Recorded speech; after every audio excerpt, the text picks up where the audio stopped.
پہلے بات ہو رہی تھی خبر متواتر کی کہ اس کے 4 شرطیں ہیں۔ پہلی شرط تو یہ ہے کہ بلا عدد معین جمع غفیر سے وہ روایت جو ہے نا منقول ہے۔ اور دوسری صورت یہ تھی کہ ابتدا سے آخر تک من اول ہی الی آخر ہی تمام طبقات میں یہ کثرت اسی طرح پائی جاتی ہے۔ اور تیسری شرط یہ تھی کہ ان کا جو مستند ہے یا معال ہے وہ حس پر مبنی ہو، یعنی اس کا تعلق رویت سے ہو یا سماع سے ہو، عقل و فکر سے نہ ہو، عقلی نتائج اور ثمرات نہ ہوں، بلکہ دیکھی بھالی چیز ہو۔ اور چوتھی چیز یہ بھی کہ وہ اس سے خبر یقینی کا فائدہ حاصل ہو، خبر یقینی کا علم یقینی کا فائدہ حاصل ہو۔ علم یقینی جس کو کہتے ہیں، اللہ اکبر کبیرہ، کہتے ہیں کہ هو الاعتقاد الجازم المطابق، کہ وہ ایسا پختہ اعتقاد جو واقع کے مطابق، ایسا پختہ اعتقاد، پختہ بات، پختہ مستحکم محکم بات جو واقع کے مطابق ہو۔ اب یہ جو تعریف کی ہے اعتقاد الجازم المطابق، یہ بات بتلاتی ہے کہ اس سے تقلید بھی نکل گئی اور جہل مرکب وہ بھی نکل گئی، کیونکہ تقلید جو ہے وہ یقین کا نام نہیں ہے۔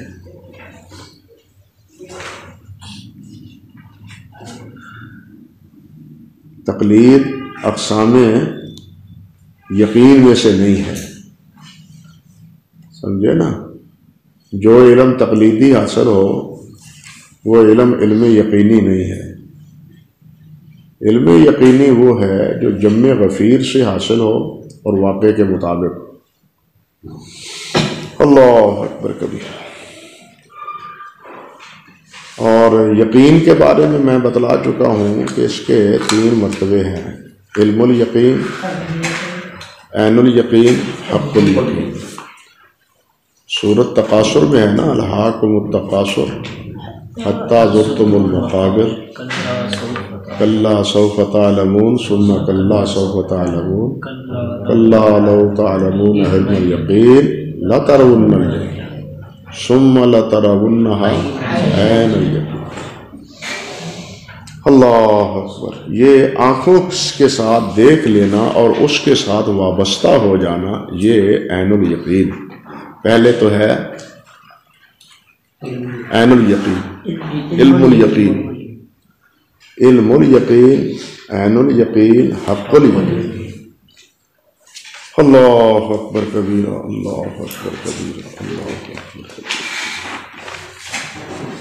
فرماتے ہیں وَهَذَا هُوَ الْمُعْتَمَدُ، اور یہی تعریف جو ہے وہ قابل اعتبار ہے، جس پر اعتماد کیا گیا ہے متواتر میں، کہ ان الخبر المتواتر یفید العلم الضروری، کہ خبر متواتر وہ فائدہ دیتی ہے علم ضروری کا، یعنی ضروری سے کیا مراد؟ یقین، جس سے بالکل علم حاصل ہوتا بلا شک و ریب کے۔ یہاں ایک بات وہ سورۃ تکاثر میں عجیب بات ہے، الہاکم التکاثر حتی زرتم المقابر۔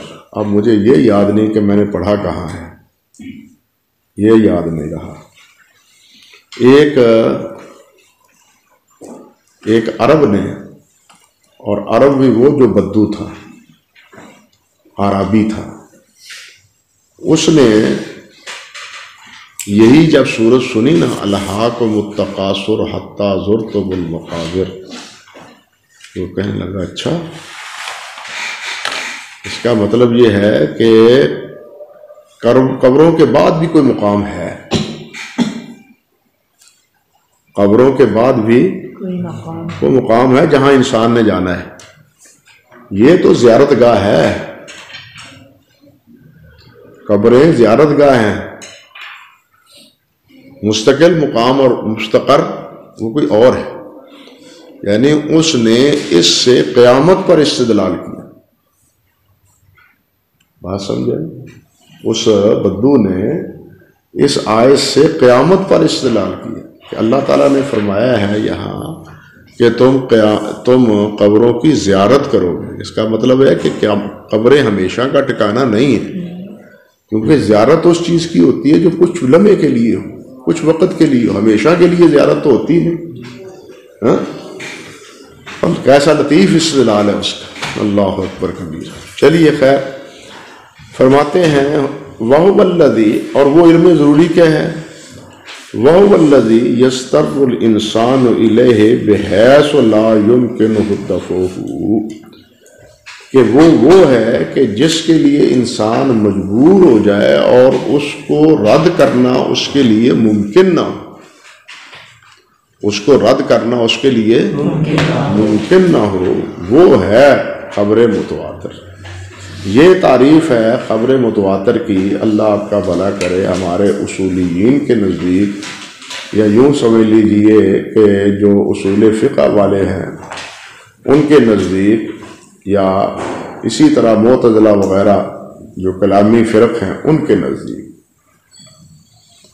اللہ وکیلہ، اور یہ بھی کہا گیا ہے کہ لا یفید العلم الا نظریہ، کہ یہ خبر متواتر بھی اس طرح علم ضروری اور یقینی کا فائدہ نہیں دیتی، بلکہ یہ بھی علم نظری کا فائدہ دیتی۔ علم نظری کیا ہے؟ علم نظری ہے کہ ان ادلہ پر، ان روایات پر غور و فکر کرنے کے بعد نظر و فکر جس کو ہم کہتے ہیں، نظر و فکر کرنے کے بعد پھر ہم اس نتیجے پر پہنچتے ہیں کہ یہ اس طریق سے یہ خبر، یہ واقعہ، یہ حدیث، یہ سنت وہ کیا ہے؟ یقینی ہے۔ یعنی خبر متواتر سے بھی بعد نے کہا ہے کہ علم یقینی حاصل نہیں ہوتا، بلکہ اس سے بھی نظر و فکر کے بعد ہی علم حاصل ہوتا ہے۔ اور یہ بات اختیار کی ہے امام الحرمین عبد الملک جوینی نے۔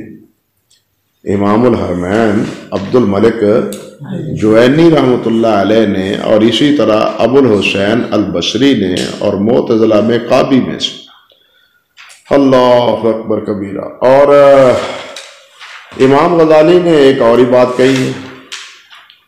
امام غزالی کہتے ہیں کہ ایسی خبر متواتر سے نہ ہی علم نظری حاصل ہوتا ہے، نہ علم ضروری حاصل ہوتا ہے، بلکہ ان دونوں کے مابین یعنی بین کیفیت ہوتی ہے اس علم کے بارے میں۔ غزالی یہ کہتے ہیں، ان کے لفظ ہیں جس طرح کہ علی قاری رحمۃ اللہ علیہ نے نقل کیے ہیں کہ الحاصل بالمتواتر لیس بنظری ولا ضروری بل ہوا واسطۃ بینہما،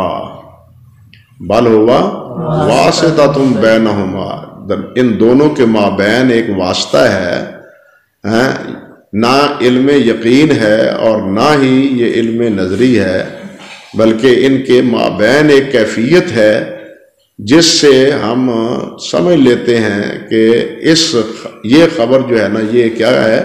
یہ مفید للعلم ہے۔ حافظ کہتے ہیں رحمۃ اللہ علیہ ولیسا بشیء، لیکن یہ رائے کچھ بھی نہیں، اس کی کوئی حیثیت نہیں ہے۔ لأن العلم بالتواتر حاصل لمن لیس له اہلیت النظر کالعامی۔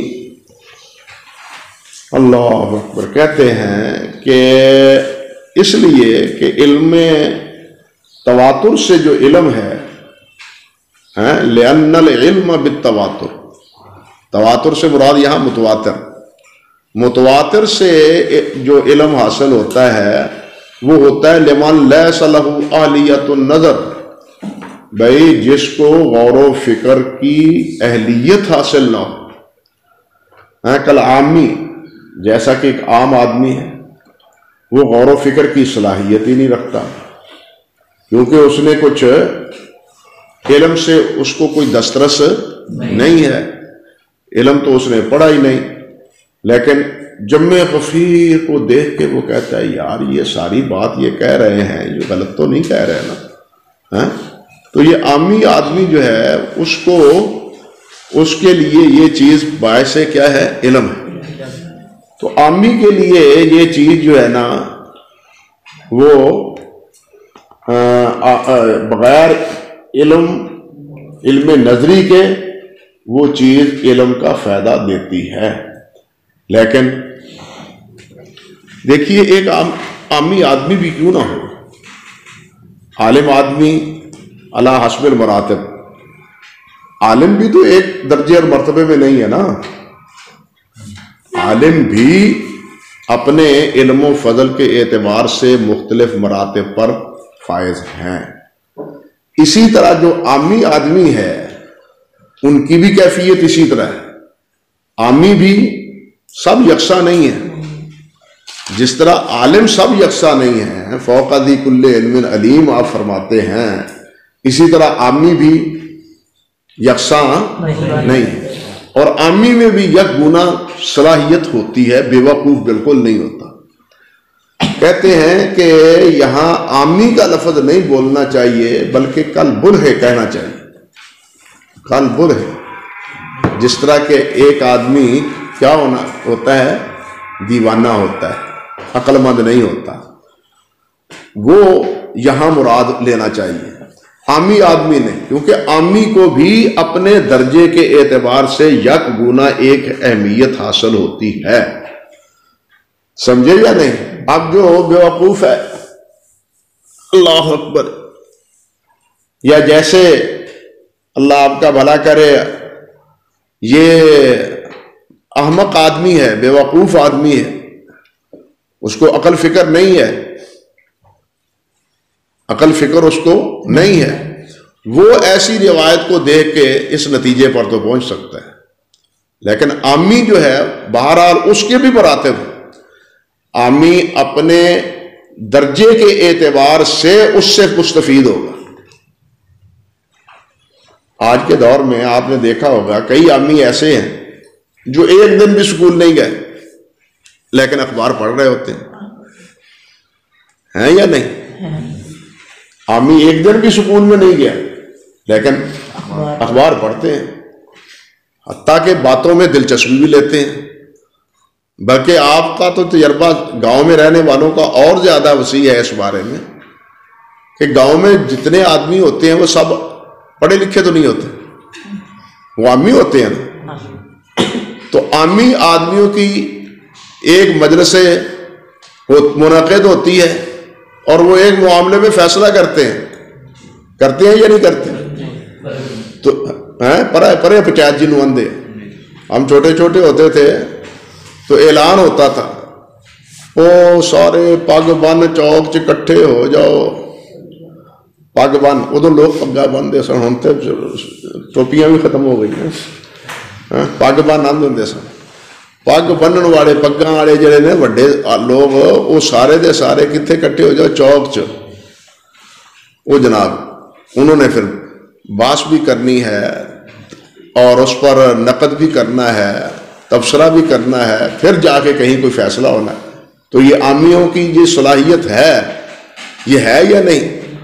ٹھیک ہے پڑھے لکھوں کے مقابلے میں نہیں ہے، لیکن ان میں یک گنا صلاحیت تو ہے، سمجھے یا نہیں سمجھے؟ ہاں اگر آپ کہتے ہیں کہ بیوقوف آدمی جو ہے وہ بھی احمق بیوقوف، وہ بھی اتنے آدمیوں کو دیکھ کے کہتے ہیں یہ کیوں اکٹھے ہوئے ہیں، کوئی معاملہ ہے یہاں؟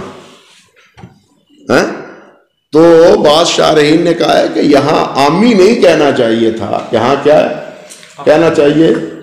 یہاں عامی کی بجائے کہتے ہیں کہ یہاں کل بل ہے کہنا چاہیے، کل بل ہے، بالکل بل ہے، یعنی جو بالکل سیدھا سادہ اور کمڑا سا آدمی جنہوں کسی اندھے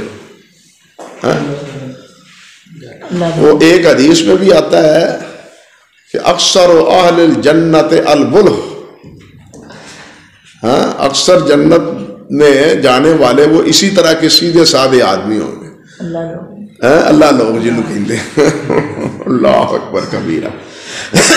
چلیے جی، فرماتے ہیں اذن نظر، جبکہ غور و فکر کرنا، ترتیب امور معلومت او مظنونت، غور و فکر کس کو کہتے ہیں؟ کہ معلومات معلوم، یعنی بعض معاملات جو معلوم ہیں یا مظنون ہیں، بعض معاملات ایسے ہیں جو کیا ہیں؟ معلوم ہیں یا مظنون ہیں، یعنی ضمنی درجے میں فکری طور پر ہے۔ ایک تو طریقہ ہے کہ معلوم شد، ان چیزوں کو دیکھ کے انسان اس کو علم حاصل ہو جاتا ہے، دوسرا یہ ہے کہ اس کو کیا ہوتا ہے؟ گمان ہو جاتا ہے کہ یہ چیز ایسی ہے۔ کہتے ہیں یتوسل بہا الی علوم او ظنون، یہ وسیلہ بنتے ہیں کس کی طرف؟ علم کی طرف یا ظن کی طرف؟ علم کی طرف یا ظن کی طرف؟ ظن کس کو کہتے ہیں؟ ظن کہتے ہیں گمان کو، خیال کرنے کو، لیکن اس کی کیفیت کیا ہے، نوعیت کیا ہے؟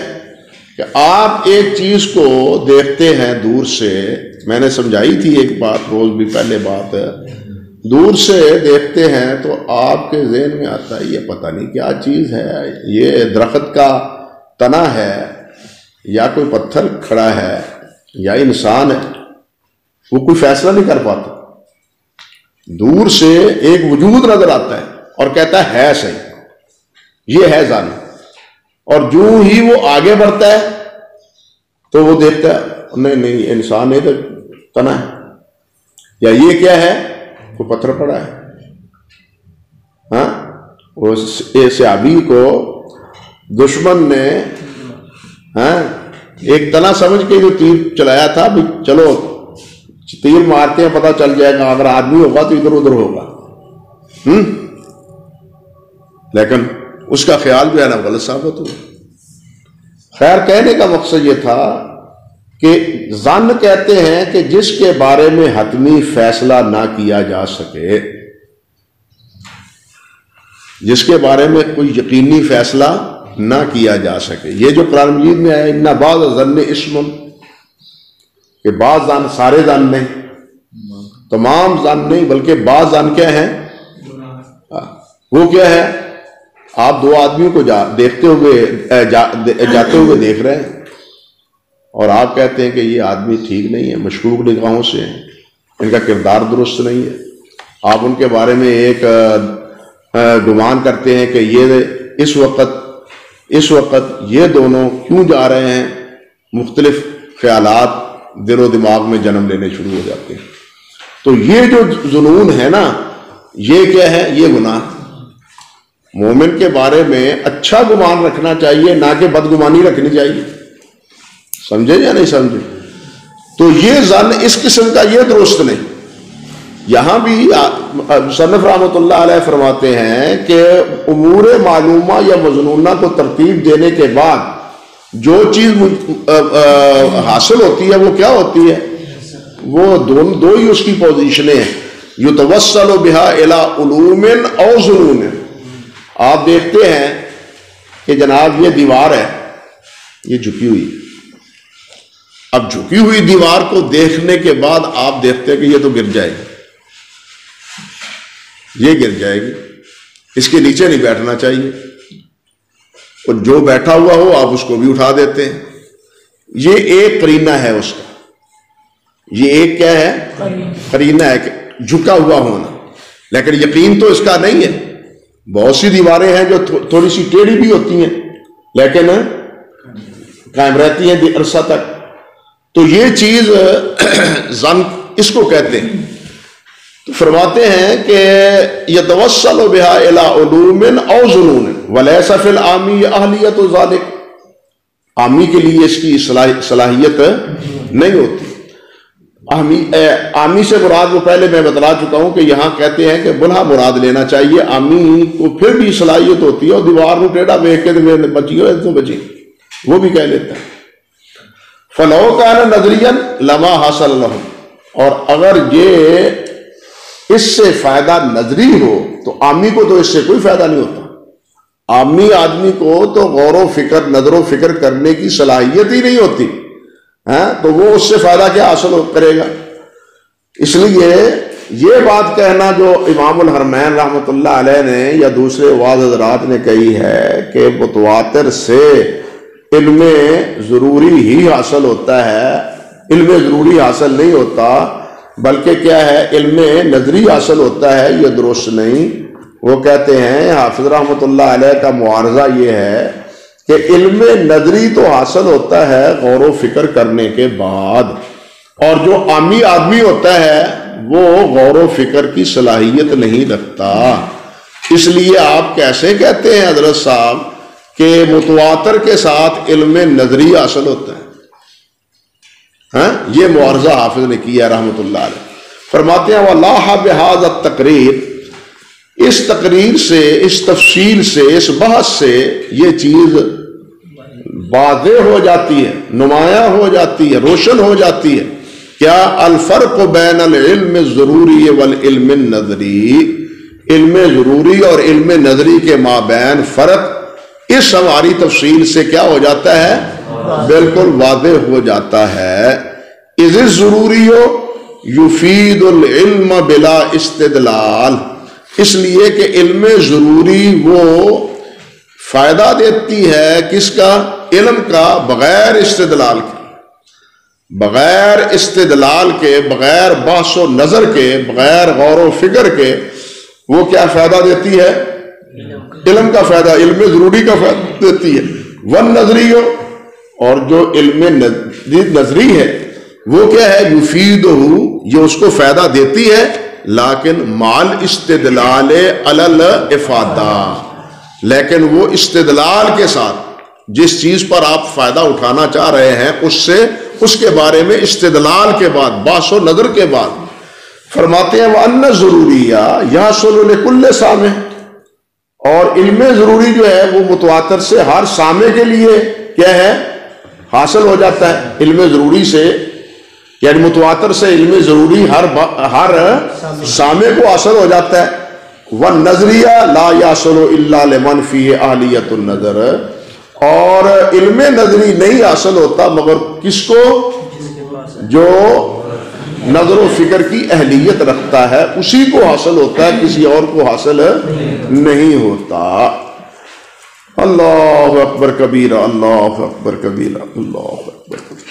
وَإِنَّمَا، حافظ فرماتے ہیں رحمۃ اللہ علیہ، وَإِنَّمَا، اب ہم تو شروط التواتر فی الاصل، کہ ہم نے اصل میں یعنی متن میں، اصل میں متن میں ہم نے تواتر کی شروط کو مقرر رکھا ہے، ان شروط کو ہم نے متن میں ذکر نہیں کیا۔ کیوں نہیں کیا جی؟ کہتے ہیں اس لیے لِأَنَّهُ عَلَى هَذِهِ الْكَيْفِيَّةِ، اس لیے کہ اس کیفیت میں یعنی ان شروط میں لَيْسَ مِن مَبَاحِثِ عِلْمِ الْإِسْنَادِ، اس کیفیت سے یہ نہیں ہے علم الاسناد کے مباحث میں، یہ متواتر علم الاسناد کے مباحث میں نہیں ہے۔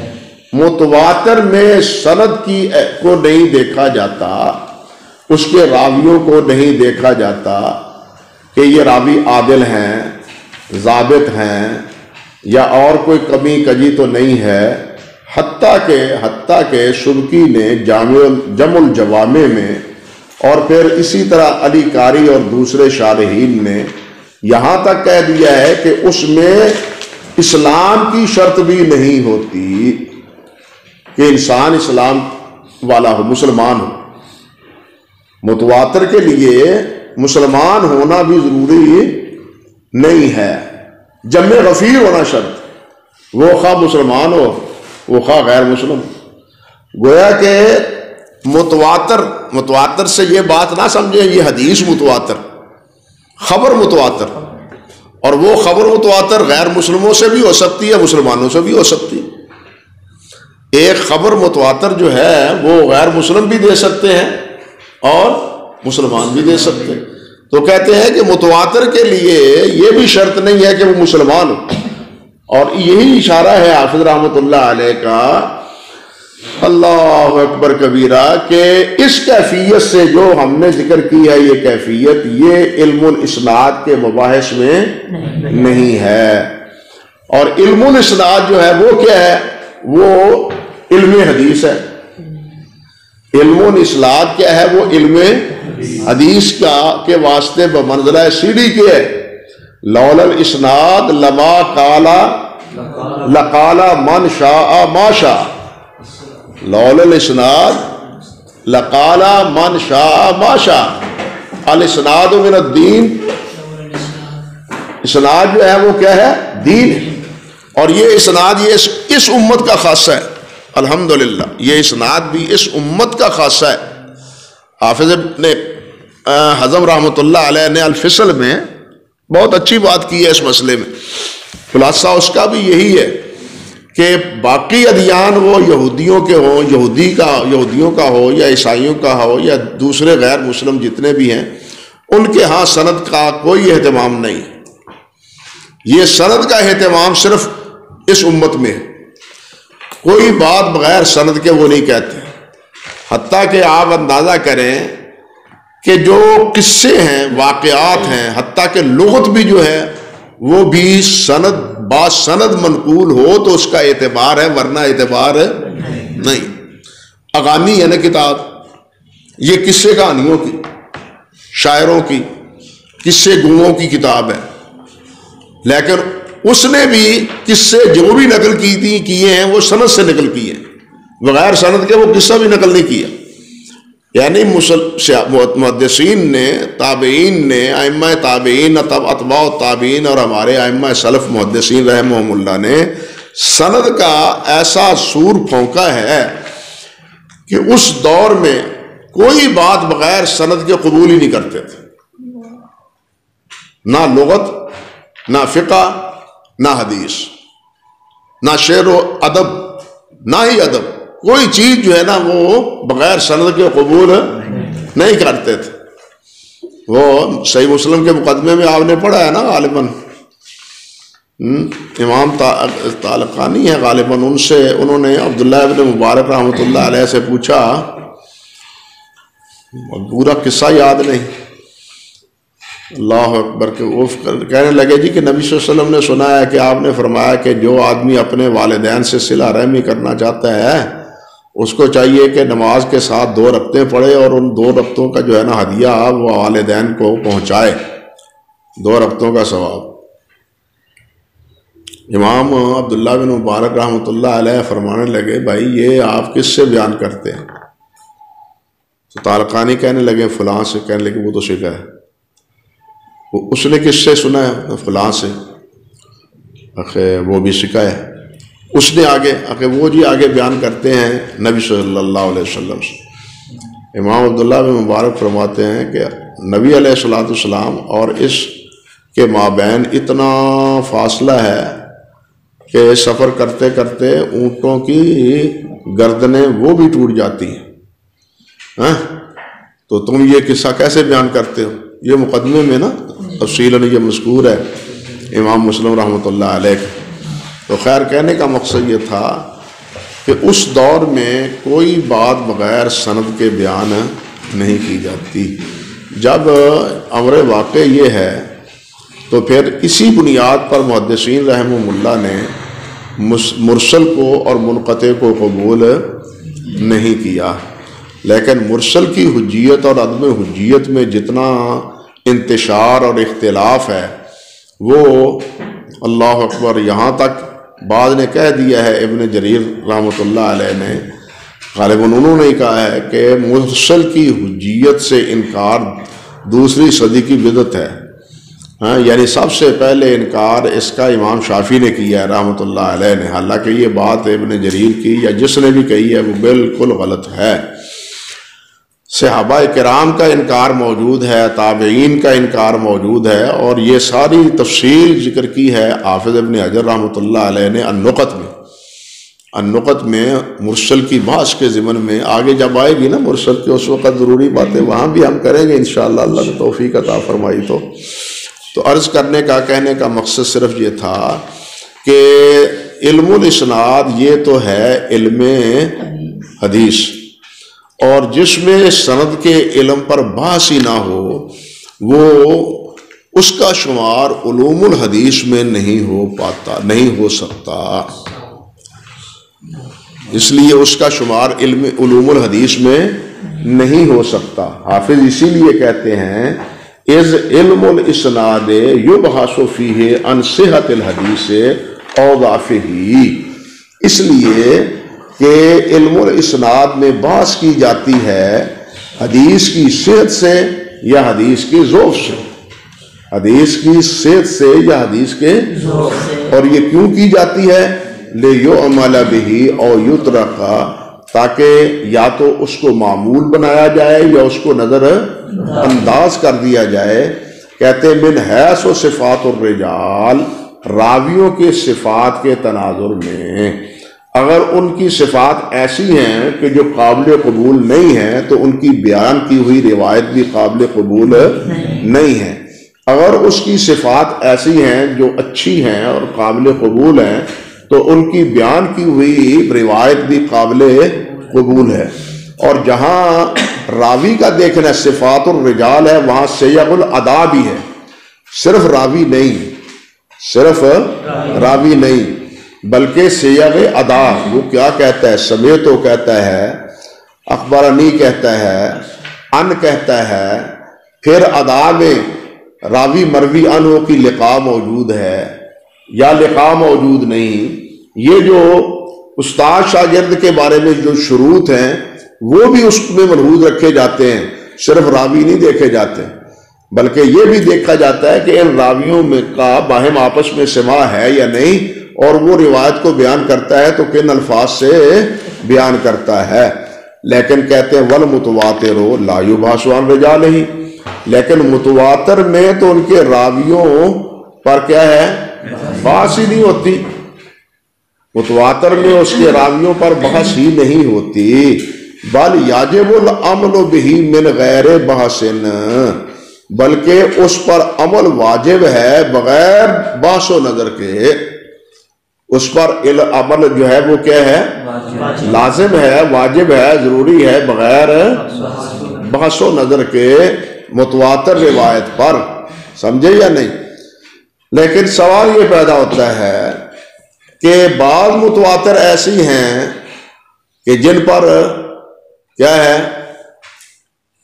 عمل بغیر بحث و نظر کے ہوتا ہی نہیں.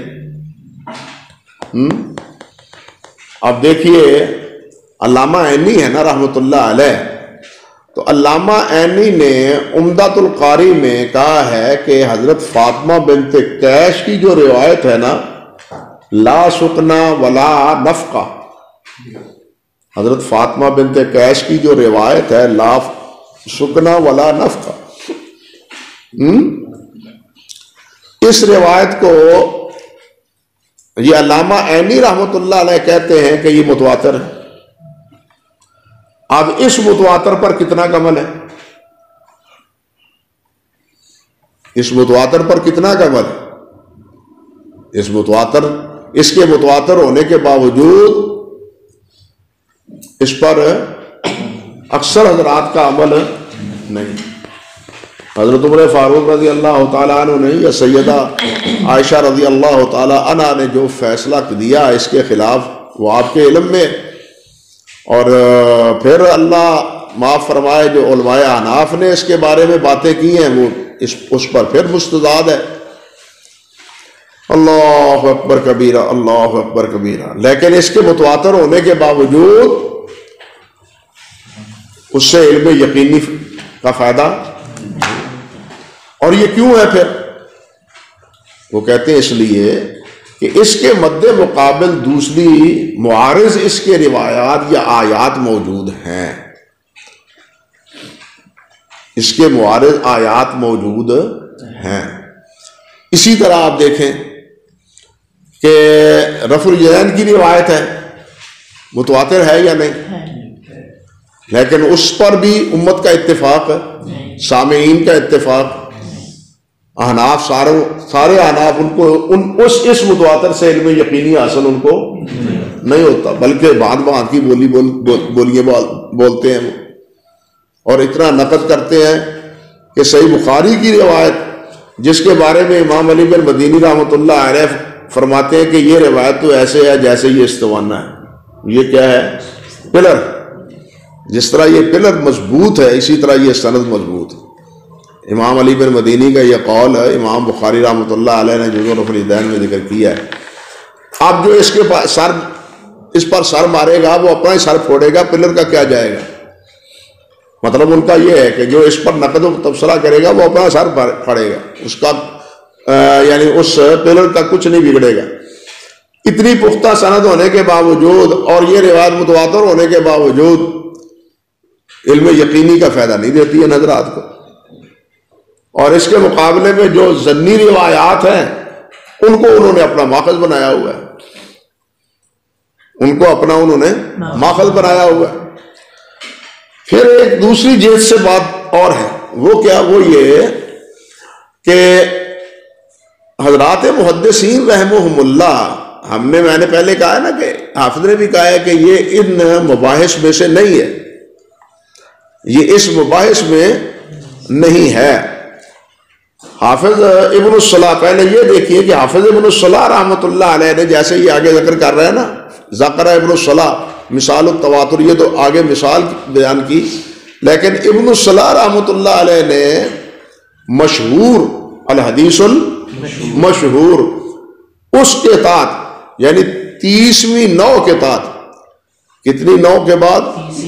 30ویں نو کے تحت. یہ 30ویں نو کون سی ہے؟ مشہور کی.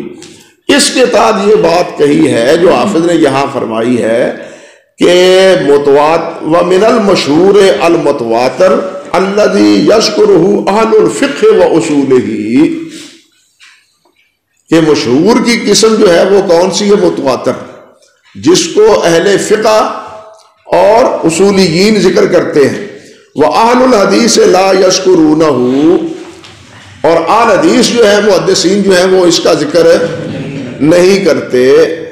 بِاسْمِهِ الْخَاصِ المشعر بمعناه الخاص، جو خاص معنی میں اور خاص تعریف میں جو مشہور ہے، جس طرح کہ یہ تعریف حافظ ابن حجر رحمۃ اللہ علیہ نے ذکر کی ہے، یہی اصولیین کی بات ہے. یا اصول فقہ میں بھی یہی بات ہے کہ متواتر حدیث وہ ہے جس میں یہ 4 شرطیں پائی جاتی ہیں. کہتے ہیں کہ محدثین کے نزدیک یہ بات نہیں ہے. اب سوال یہ پیدا ہوتا ہے کہ کیا محدثین کے نزدیک متواتر کا اعتبار ہے، متواتر روایت ہے، اس کا استعمال ہے؟ استعمال ہے تو کن معنی میں؟ بات سمجھے یا نہیں؟ اگر استعمال ہے تو کس معنی میں، اور متواتر ہے تو اس کی تعریف ان کے نزدیک کیا ہے؟ اللہ اکبر کبیرہ. یہ جو اصولیین نے یا اصول فقہ والوں نے ایک تعریف کی ہے اور پھر اس تعریف سے یہ کہا ہے کہ جناب اس سے علم یقینی حاصل ہوتا ہے، علم ضروری حاصل ہوتا ہے، تو کیا یہی تعریف یا یہ نتیجہ اور یہ علم یہ مانتے ہیں حضرات محدثین رحمہ اللہ؟ تو اس بارے میں 2-3 مثالیں ہیں. ایک تو یہ کہ حضرت امام بخاری رحمۃ اللہ علیہ نے جزء القراءت میں یہ جو روایت ہے لا صلاۃ الا بفاضل کتاب، اس روایت کو امام بخاری نے متواتر کہا ہے. لا صلاۃ الا بفاتحۃ الکتاب کی روایت کو امام بخاری نے جزء القراءت میں کیا کہا ہے؟ متواتر کہا ہے۔ اب اگر آپ اس روایت کو کہیں کہ لا صلاۃ الا بفاتحۃ الکتاب، اس لفظوں سے یہ روایت متواتر ہو تو یہ متواتر نہیں۔ اعتراض کرنے والوں نے یہ اعتراض کیا بھی ہے، سمجھے نا۔ اسی طرح امام مسلم رحمۃ اللہ علیہ نے کتاب التمجیز میں آمین بالجہر کی روایت کو متواتر کہا ہے۔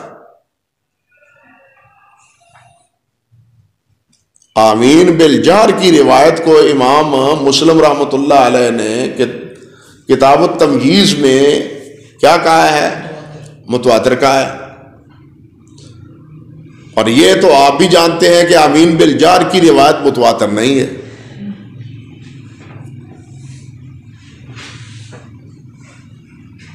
بلکہ اس کی تو چاندی کہنا چاہیے کہ اسانید ہیں، چاندی روایات ہیں۔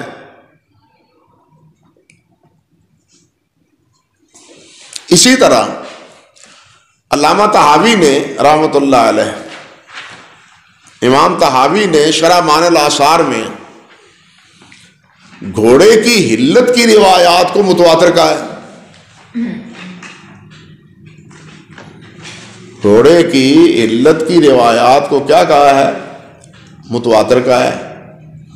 حالانکہ گھوڑے کی علت کے بارے میں بھی جو روایات ہیں وہ صحیح ضرور ہیں، لیکن متواتر ہے کہ درجے کو وہ بھی نہیں پہنچتی۔ تو ان تین مثالوں سے یہ تو پتہ چلتا ہے نا کہ متواتر کا لفظ ان کے ہاں بولا جاتا ہے، متواتر کا لفظ ان کے ہاں بولا۔ بلکہ آپ دیکھیں امام حاکم ہے، امام حاکم نے علوم الحدیث میں 9 متواتر کی ذکر نہیں کی۔ امام حاکم نے علوم الحدیث میں جتنے انواع ذکر کیے ہیں ان میں متواتر کی 9 ذکر نہیں کی، مگر متواتر کا لفظ وہ بھی بولتے ہیں، علوم الحدیث میں بھی اور مستدرک حاکم میں بھی۔ حتیٰ کہ وہ اس روایت کو بھی انہوں نے متواتر کہہ دیا کہ حضرت علی رضی اللہ تعالی عنہ کیا ہے، وہ بیت اللہ میں پیدا ہوئے ہیں۔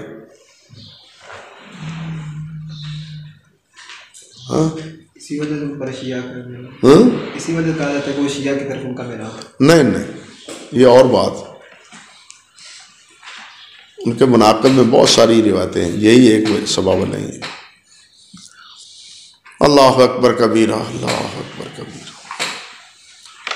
تو یہ اگر آپ کریں نا دراسہ اس کا مستدرک کا، تو بہت سی روایات پر، بالخصوص مناقب کی روایات پر آپ دیکھیں گے کہ وہ متواتر کا حکم لگاتے ہیں کہ یہ روایت متواتر ہے، حالانکہ علوم الحدیث میں انہوں نے متواتر کی 9 کا تعارف نہیں کروایا۔ اب سوال یہ پیدا ہوتا ہے کہ یہ متواتر کیا ہے؟ امام حاکم کہتے ہیں، اسی طرح امام مسلم کہتے ہیں، طحاوی کہتے ہیں، امام بخاری کہتے ہیں تواتر تو لفظ ہے۔ حضرت صاحب آپ کہتے ہیں یہ محدثین کے ہاں باس ہی نہیں ہے، متواتر تو لفظ بولتے ہیں وہ، تو باس کیوں نہیں ہے محدثین کے نزدیک متواتر کے بارے میں؟ تو اس کا جواب یہی ہے کہ محدثین اس معنی میں متواتر نہیں لیتے، یا وہ شروط ان کے نزدیک نہیں ہے جو اصولیین نے مراد لی ہے۔ محدثین کے نزدیک خبر واحد سے بھی، اصولیین میں یہ مانتے ہیں اصول فقہ والے کہ خبر واحد صحیح ہو تو موجب عمل ہے، موجب علم نہیں ہے۔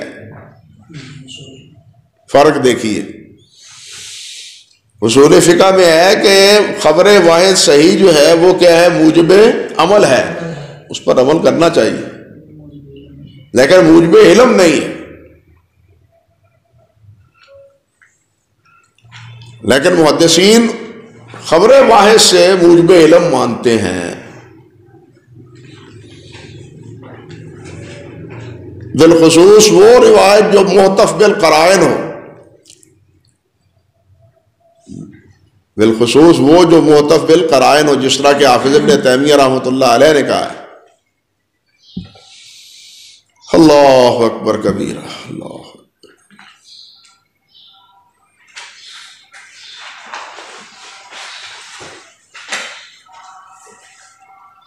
تو متواتر کا یہ لفظ محدثین کے نزدیک وہ کس معنی میں ہے؟ شہرت کے معنی میں، مشہور ہونے کے معنی میں.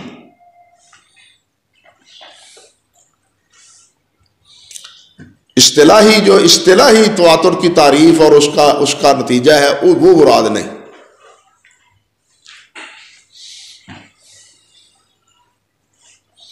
آگے پھر آپ پڑھیں گے کہ مشہور کی کتنی قسمیں ہیں، یہ پھر آگے آئے گی بات انشاءاللہ. تو بہرحال متواتر کا یہ لفظ ہے، حتیٰ کہ جس طرح کہ یہ حافظ آگے کہیں گے، امام ابن حبان رحمۃ اللہ علیہ اور ابن ابی دم رحمۃ اللہ علیہ اور حافظ حازمی رحمۃ اللہ علیہ، انہوں نے بھی کہا ہے کہ متواتر روایت نہیں ہے، بلکہ سب احادیث کیا ہیں، وہ احاد ہیں. سب احادیث کیا ہیں؟ احاد ہیں، متواتر نہیں. امام ابن حبان نے بھی یہی کہا. امام ابن حبان کا کلام ہے، اس میں کیا نام ہے، الاحسان میں، یعنی صحیح ابن حبان کے مقدمے میں.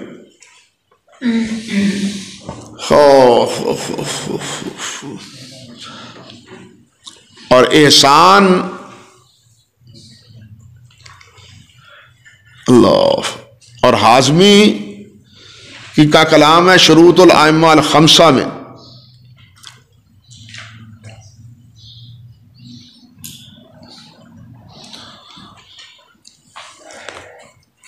اور یہی موقف ہے امام ابن ابی دم کا، ابراہیم بن عبداللہ ابن ابی دم کا.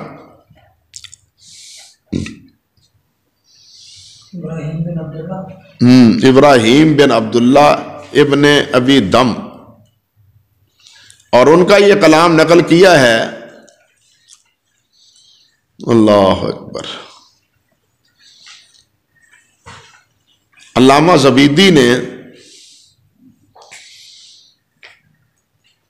العالی المتناصرہ فی الاحادیث المتواترہ کے مقدمے میں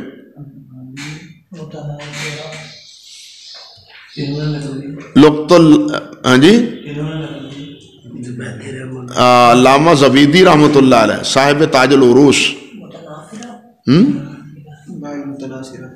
ہاں، لغت العالی المتناصرہ فی الاحادیث المتواترہ.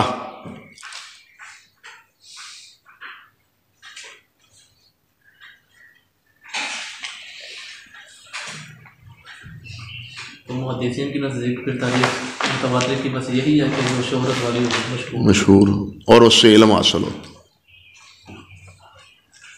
یہی میں تو سمجھ پایا ہوں. اسی وجہ سے نولا زادی صاحب پر نقد کی ہے آج کے علماء نے کیا کہ یہ متواتر کو نہیں مانتے. یہ کہتے ہیں، یہ پنجاب میں آئے تھے تو انہوں نے درس دیا ہے، ایک لیکچر دیا ہے متواتر کے بارے میں، تو سبھی نے شیوخ الحدیث ان کے اوپر بہت رد کیا ہے کہ یہ متواتر کو مانتے نہیں ہیں. سبھی نے ذکر کیا ہے ان کو، تو لیکن اصل پتہ نہیں پھر وہ بات نکھار نہیں سکے یا ہمارے یہاں سے پنجاب کے علماء ان کی بات سمجھ نہیں سکے.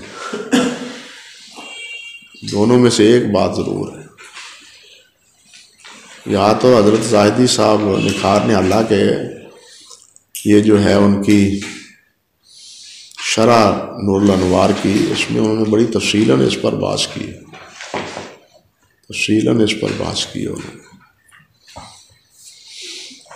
اصل مسئلہ یہ ہے کہ اسی تواتر کو لے کے، تواتر کی انہی شروط کو ملحوظ رکھ کے اور اسی نتیجے کو پیش نظر رکھ کے یہ اصولیین نے اور کلامی فرق نے کہا ہے کہ جناب خبر واحد سے کیا ہوتا ہے، علم یقینی حاصل نہیں ہوتا، اس لیے عقیدے میں خبر واحد حجت نہیں۔ یہ بات کہہ کے عقیدے اور صفات باری تعالیٰ کے بارے میں جتنی روایات ہیں ان تمام کا وہ انکار کرتے ہیں اس عقیدے کی وجہ سے۔ ہم اس کو سمجھتے ہیں متواتر کی اس بات کو صرف فقہی مباحث میں، فقہی مسائل میں، حالانکہ فقہی مباحث سے بھی پہلے اعتقادی مسائل میں اس کا عمل دخل۔ جنہوں نے یہ تقسیم کی ہے نا، جنہوں نے یہ تقسیم کی ہے انہوں نے اصلاً اعتقادی مسائل کو پیش نظر رکھ کے کی، فقہی مسائل کو رکھ کے نہیں کی۔ وہ ضمناً ہے، ثانوی حیثیت ہے ان کی، کیونکہ وہ بھی مانتے ہیں کہ خبر واحد وہ عمل میں تو حجت ہے، خبر واحد عمل میں کیا ہے، وہ مانتے ہیں اس بات کو، علم یقینی کو نہیں مانتے۔ سمجھے فرق یہ ہے، بات فرق سمجھ سکے یا نہیں سمجھے؟ تو اب یہ کہنا کہ جی تواتر کو کیوں نہیں تم مانتے، سوال تو یہ پیدا ہوتا ہے کہ تواتر کی یہ تعریف جو ہم کرتے ہیں یا حافظ نے جو کی ہے یا سب سے پہلے یہ کی ہے کس نے؟ الکفایہ میں خطیب بغدادی نے کی ہے، حالانکہ الخطیب بغدادی کی کفایہ کا جو کلام ہے وہ متضاد ہے۔ اللہ اکبر کبیرہ، اللہ اکبر کبیرہ۔ سوال یہی پیدا ہوتا ہے کہ ان حضرات محدثین رحمہم اللہ کے نزدیک جو یہ تعریف کرتے ہیں وہ تعریف ہے نہیں، متواتر کا لفظ ہم ان کے کلام میں دیکھتے ہیں۔ پھر سوال یہ ہے کہ انہوں نے متواتر اس کو کیوں کہا ہے؟ یہ نقطہ قابل حل ہے۔ متواتر تو کہا ہے نا، آپ کہتے ہیں کہ جناب متواتر ہے، محدثین بھی متواتر کا لفظ بولتے ہیں، لیکن انواع علوم الحدیث میں اس کو شامل نہیں کرتے۔ کیوں نہیں کرتے؟ سمجھے یا نہیں؟ اگر کیا ہے تو سب سے پہلے خطیب نے ذکر کیا اور انہوں نے بھی اصول فقہ سے لیا، اصولیین سے لیا، محدثین کا کلام پیش نہیں کیا۔ یہ تیسری جلد پکڑے نا حاکم کی، مستدرک کی۔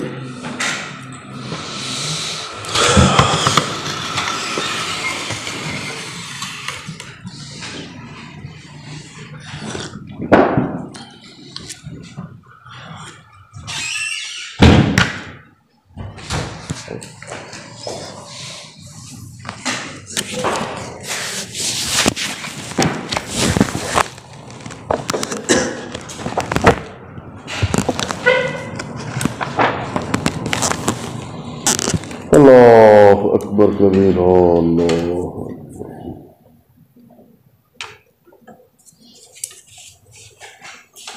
یہی وہ بیت اللہ میں پیدا ہونے والے یہ کہتے ہیں قال حاکم وائمہ مصب فی الحرف الا فی الحرف الاخیر فقد تواتر الاخبار وان فاطمہ بنت اسد والدت امیر المومنین علی ابن ابی طالب کرم اللہ وجہہ فی جوف الکعبہ۔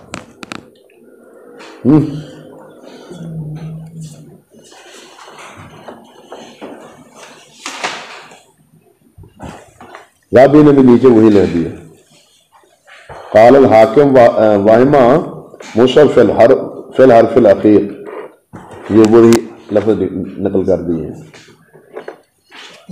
متواتر مانوی یا متواتر نسبی کہہ سکتے ہیں؟ یہ تواتر عامی عامت الناس کے نزدیک، لوگوں کے ہاں معروف مشہور کے معنی میں، تواتر یہاں مشہور کے معنی میں، مشہور کا بات ہے۔ اللہ اکبر کبیر۔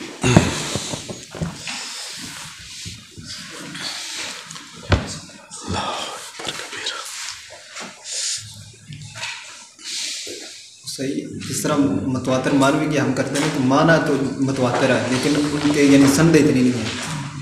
نہیں، وہ مانوی اور متواتر ہونا اور ہے، اس کی مثالیں بھی میں نے دی تھی۔ اس کا مطلب یہ ہے کہ ایک چیز مشترک ہے اس روایت میں، جیسے دعا کی روایت ہے، یا جیسے معراج کی روایتیں ہیں، یا پل صراط کی روایتیں ہیں، میزان کی روایتیں ہیں، سمجھے یا نہیں؟ تو یہ کہیں آپ کے لفظاً یہ روایتیں ہیں نہیں، لیکن ان چیزوں کا ذکر متواتر روایات میں موجود ہے. یہ ہے تواتر مانوی، یہ ہے تواتر مانوی. تواتر لفظی وہ ہے کہ لفظ میں وہی بیان کریں جو ایک بیان کرتا ہے، 200 بھی وہی بیان کرے. یہ ہے تواتر لفظی. آئے گی جیسے وہ مثال کہتے ہیں کہ اس کی مثال سوائے من کاذب علیہ متعمدا فلیتبوأ مقعدہ من النار کے علاوہ اور کوئی نہیں ہے. یہاں یہ بھی ایک بات دیکھیں، اللہ اکبر کبیرہ، اللہ اکبر کبیر، کہ حافظ سخاوی رحمۃ اللہ علیہ نے فرمایا ہے کہ لم یذکرہ من المحدثین الا القلیل کالحاکم والخطیب فی اوائل الکفایہ وابن عبد البر. کہتے ہیں کہ محدثین میں سے بہت قلیل ان نے یہ ذکر کیا ہے، جس طرح کہ حاکم ہیں، خطیب ہیں، یا ابن عبد البر. اللہ اکبر کبیرہ، اللہ اکبر. حالانکہ ابن عبد البر کے جو الفاظ ہیں رحمۃ اللہ علیہ کے، وہ کہتے ہیں تنقسم سنت قسمین احدہما اجماع تنقلہ الکافۃ عن الکافہ. ایک قسم وہ ہے جس پر اجماع ہے، جسے کافی لوگ، بہت سے لوگ، وہ بہت سے لوگوں سے روایت کرتے ہیں.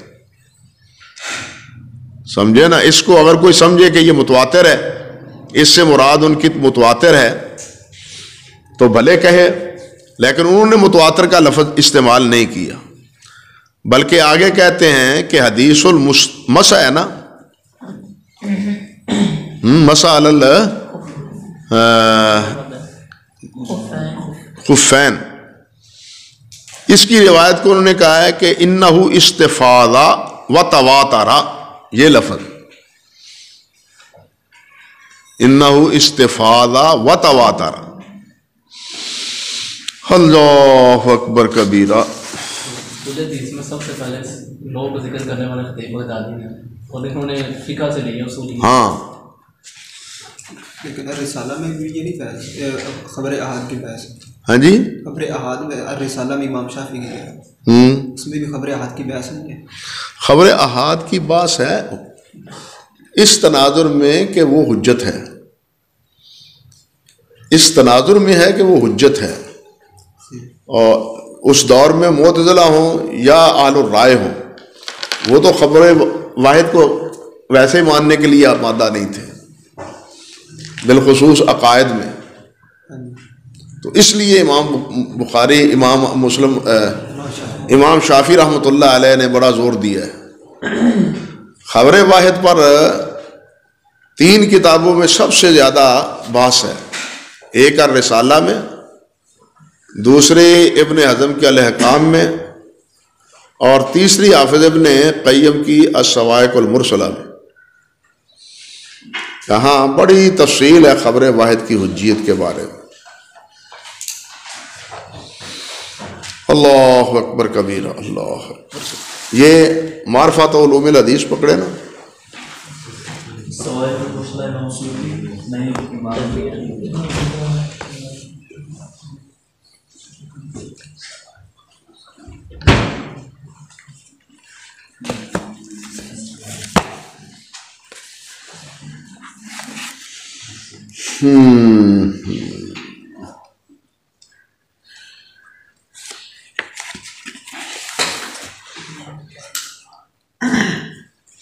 دیکھیے یہاں حاکم کیا کہتے ہیں،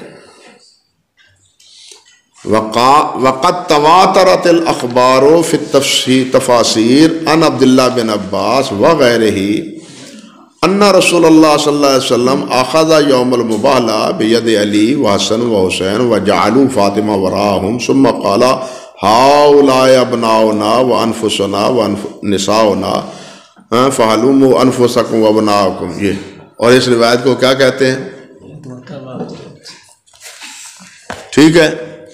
اسی طرح 162 صفحہ ہے اس کا. یہاں قال ابو عبداللہ کہتے ہیں قد تواترت الاخبار عن رسول اللہ صلی اللہ علیہ وسلم فی فضائل قبائل العرب قبیلۃ قبیلۃ وذکرها فی هذا الموضع یطول وذکرها فی هذا الموضع یطول. وہ لمبا ہو جائے گا اگر یہاں ذکر کروں تو. وکذالک شرع القبائل، اسی طرح قبیلوں کی جو تشریح اور تفصیل ہے وہ یہاں ذکر کروں تو بات لمبی ہو جائے گی. اب ان قبائل کے بارے میں بھی جو فضائل ہیں عرب کے، ان کے بارے میں بھی کیا کہا ہے حاکم نے؟ تواترت الاخبار. سمجھے؟ لیکن آخر کیا وجہ ہے کہ تواتر کا کی نو کیوں ذکر نہیں کرتے؟ بات سمجھے؟ تواتر کا لفظ ہے، انکار نہیں ہے، لیکن جن اصولوں کے تحت اصولیین نے ذکر کیا ہے اس کا ذکر کیوں نہیں کرتے یہ حضرات؟ امام حاکم ہوں، ابن عبد البر ہوں، یا اس سے پہلے اللہ آپ کا بھلا کرے ائمہ کرام ہمارے ہوں، محدثین ابن حبان ہوں، اللہ امام دارقطنی ہیں، امام بخاری وغیرہ ہیں، یہ سارے. حالانکہ ان کے کلام میں کئی مقامات پر میں نے عرض کیا ہے کہ متواتر کا لفظ استعمال ہوا ہے، اور جن کو انہوں نے متواتر کہا ہے ان پر اس تواتر کی تعریف صادق نہیں آتی. تو سوال یہ پیدا ہوتا ہے پھر وہ متواتر کیوں کہہ رہے ہیں؟ سمجھے؟ کس معنی میں تواتر کہہ رہے ہیں؟ وہ تواتر کہہ رہے ہیں شہرت کے معنی. وہ تواتر کہہ رہے ہیں شہرت کے معنی. یہ تو روایت مشہور ہے. اصطلاحی تواتر مراد ان کا نہیں ہے.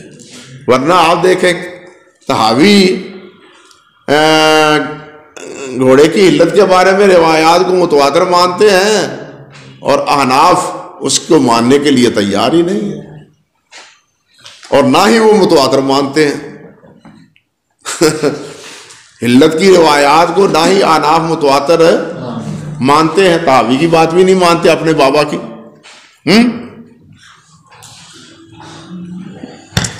امام طحاوی کی بھی نہیں مانی، نہ مسئلے میں مانی، نہ حدیث پر حکم کے بارے میں مانی.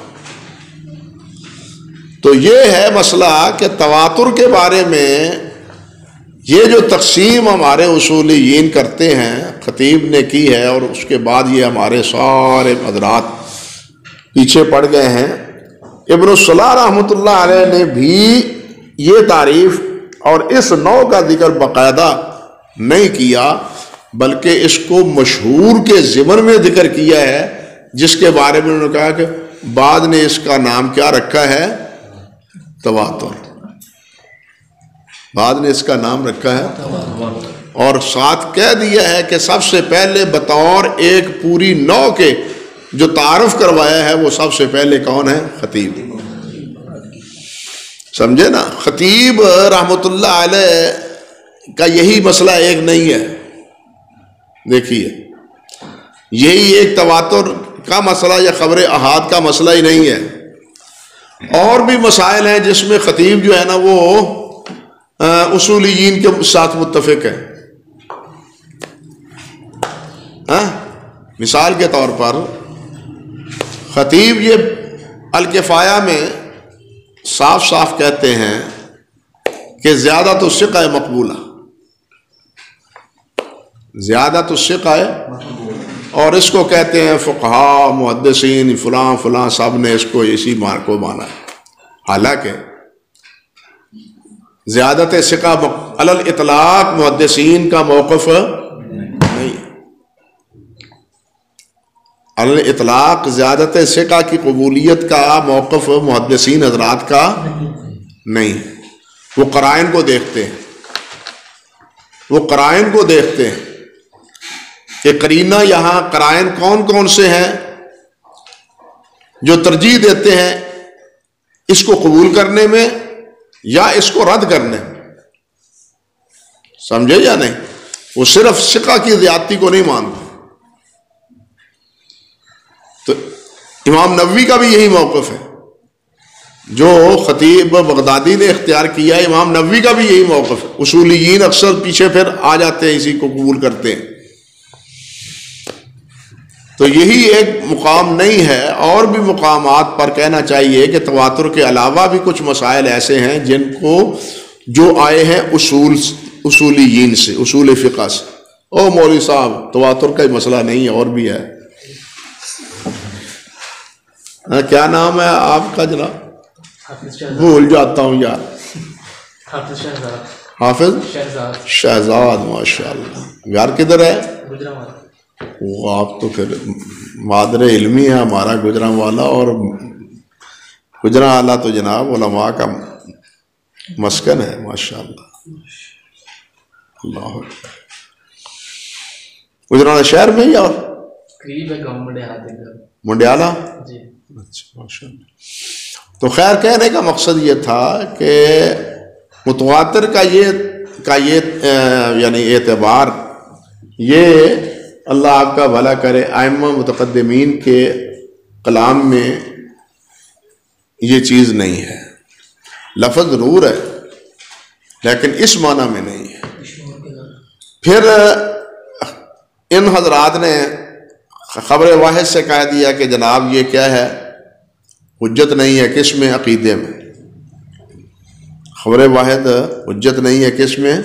عقیدے. اور خبر واحد سے قرآن مجید کے عموم کی بھی تخصیص نہیں ہو سکتی. یہ دونوں اصول اصولیین کے ہیں، محدثین کے نہیں ہیں. اور وہ بھی اسی تناظر میں، اسی تواتر اور خبر واحد کی بحث کے نتائج اور ثمرات. سمجھے نا؟ حالانکہ آپ دیکھیں باقی تو چھوڑے باتیں، اللہ سبحانہ و تعالیٰ نے ایک جگہ نہیں کئی مقام پر یہ بات ارشاد فرمائی ہے کہ کافر کا کوئی عمل قابل قبول ہے.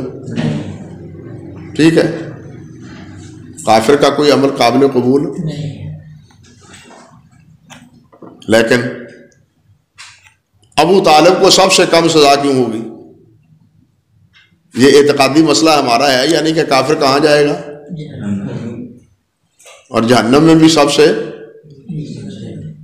درکات جو ہیں جہنم کے نچلے درکات میں منافقین کے ساتھ. لیکن ابو طالب سب سے کم سزا. کس وجہ سے؟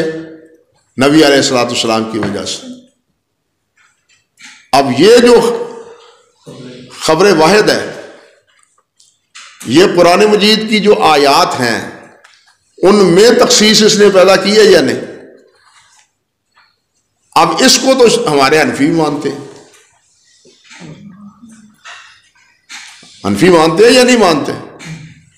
وہ بھی مانتے ہیں. ہم تو پہلے ہی مانے ہوئے ہیں، لیکن وہ بھی اس کو مانتے ہیں. بلکہ بریلوی حنفی وہ تو ابو لہب کے بارے میں جو عباس کو حالت کفر میں خواب آیا تھا، اس کی بنیاد پر قرآن مجید کی عموم کی کو تخصیص دینے پر ادھار کھائے بیٹھے. سمجھے یہ بات یا نہیں سمجھے؟ وہ خواب ہی ہے نا حضرت عباس کا، حالانکہ وہ متصل نہیں ہے. عروہ کا سما حضرت عباس سے نہیں ہے. اور عباس کو وہ خواب کب آیا ہے؟ حالت کفر میں آیا، حالت ایمان میں بھی نہیں آیا. اس خواب کی تصدیق بھی نبی علیہ السلام نے، وہ خواب انہوں نے نبی صلی اللہ علیہ وسلم کے سامنے بھی بیان نہیں کیا. بیان کر لیتے تو ہم کہتے مرفوع ہے یہ. سمجھے یا نہیں سمجھے؟ لیکن اس کے باوجود میلاد ہو رہا ہے، اس پر استدلال ہو رہا ہے اس سے. حالانکہ قرآن مجید نے کیا کہا ہے؟ ما اغنا عنہ مالہ وما کسب. اللہ تو یہ فرماتے ہیں اس کا کوئی کسب اس کو فائدہ نہیں دے گا. اور آپ حیران ہو گئے، حافظ ابن حجر نے بھی یہاں یہی کیا کہیں ہم، یہ شافی سب سے بڑے بدعتی ہیں. حافظ ابن حجر نے بھی کہہ دیا ہے کہ یہ اختصاص ہے ابو لہب کا ابو طالب کی طرح. انا للہ و انا الیہ راجعون. فتح الباری میں۔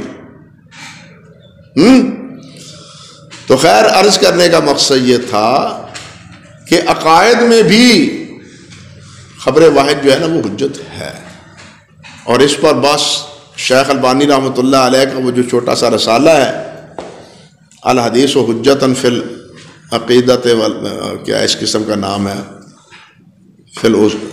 وہ بہت اچھا ہے۔ حافظ عبدالرشید اظہر رحمۃ اللہ علیہ نے اس کا ترجمہ بھی کیا تھا، حافظ اپنے نے شیخ البانی رحمۃ اللہ علیہ خبر واحد پر مختصر سا رسالہ ہے۔ ہاں آگے لفظ پورے یاد نہیں مجھ کو۔ تو بہرحال نبی علیہ الصلوۃ والسلام عقیدے کی دعوت دینے کے لیے ایک ایک صحابی کو ایک ایک پورے علاقے میں بھیجتے تھے۔ اگر عقیدے کے مسائل حجت نہیں ہیں تو ایک ایک صحابی کو بھیجنے سے وہ ان کو دعوت وہ قابل قبول ہے نہیں، قابل قبول ہونی چاہیے۔ اس سے یہ بھی نتیجہ نکلا کہ یہ جو شرط لگاتے ہیں از اول تا آخر، یہ بھی بات نہیں، صحابی کی ایک بات بھی حجت ہے، ایک صحابی، کیونکہ ان پر ان کی عدالت زیر باس ہے ہی نہیں۔ جیسے متواتر میں آپ سند زیر باس نہیں لاتے تو محدث صحابہ کی بھی عدالت زیر باس نہیں ہے۔ یہ کیا المیہ ہے کہ پوری سند پر جو بات کے ہیں وہ تو زیر باس نہ ہو، اور صحابہ جن کی عدالت پر اتفاق ہو وہ زیر باس آ جائے۔ سمجھے یا نہیں سمجھے؟ تو یہ کہنا از اول تا آخر وہ متواتر ہو، وہ صحابہ کے صحابہ کلہم الصحابہ تو کلہم عدول کی فکر کے بھی منافی ہے۔ سمجھے بات؟ ہاں متواتر کے انکار کرتے ہیں جی ثناء اللہ صاحب، تو متواتر کو ماننے والے پر کیا صحابہ کی عدالت کو مانتے ہیں؟ جو یہ شرط کا قرار دیتے ہیں کہ از اول تا آخر متواتر ہو۔ ہاں اللہ اکبر کبیرہ۔ تو بہرحال یہ باتیں ہیں، تفصیلات تو دوسری کتابوں میں موجود ہیں، تو چند چیزیں آپ کے مطالعے کے لیے، غور و فکر کے لیے میں نے آپ کے سامنے یہ ذکر کی ہیں۔ اللہ آپ کا بھلا کرے، شاید کسی وقت کوئی فائدہ دے۔ یہ جو ہے نا ابن عبد البر رحمۃ اللہ علیہ، تو انہوں کا کلام میں نے آپ سے ذکر کیا ہے ابھی، تو یہ جامع بیان العلم میں ہے، جامع بیان العلم صفحہ 33 جلد 2 میں ہے۔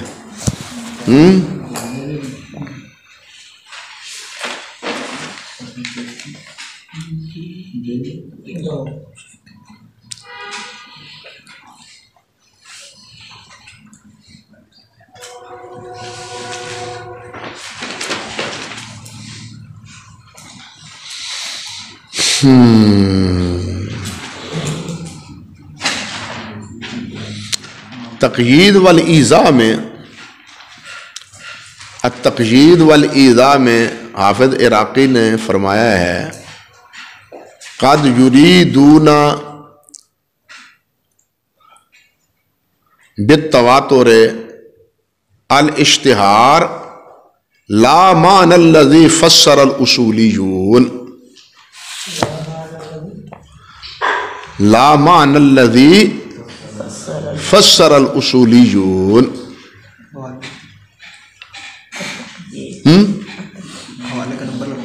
یہ اسی باس میں 30ویں نو کے تحت التقیید والایذاء میں۔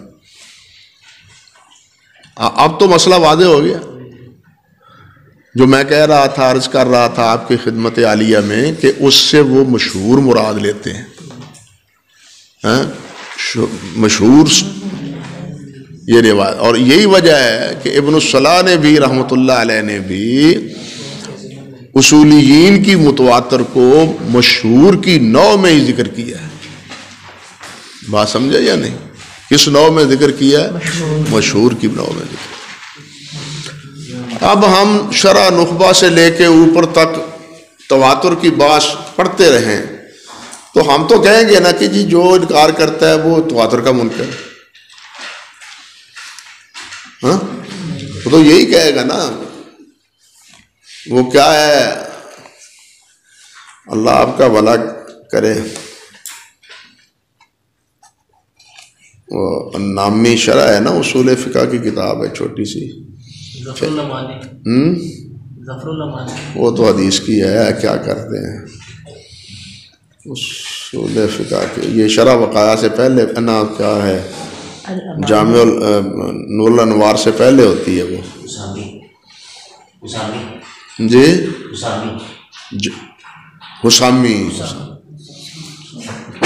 ہے، نور الانوار ہے، پھر توضیح الافکار ہے، یہ سب بھی اصول فقہ کی جو ہے کتابیں ہیں، ان میں بھی یہ بات ہم پڑھتے پڑھاتے رہے، اور اسی طرح حدیث کی کتابوں میں بھی اصول حدیث کی جناب ابن الصلاح کیا نام ہے الکفایہ سے لے کے حافظ ابن حجر کی یہ کیا نام ہے شرح نخبہ تک، تدریب الراوی ہوئی، اور انواع ہوئی، کتابیں ہوئیں، فتح المغیث ہوئی، تو پھر ہم تو یہی کہیں گے نا کہ یہ تو متواتر ہے، لیکن یہ فرق ہمارے ذہن میں نہیں رہ جاتا کہ ہمارا مطلوب تواتر کا کیا ہے، اور تواتر کو ماننے میں کیا کہتے ہیں، نقائص کیا ہیں، اور اس کے تسلیم کرنے میں پھر عقائد پر حرف کیا آتا ہے، یہ جتنی تعویلات کرتے ہیں اللہ سبحانہ و تعالیٰ کی صفات کی،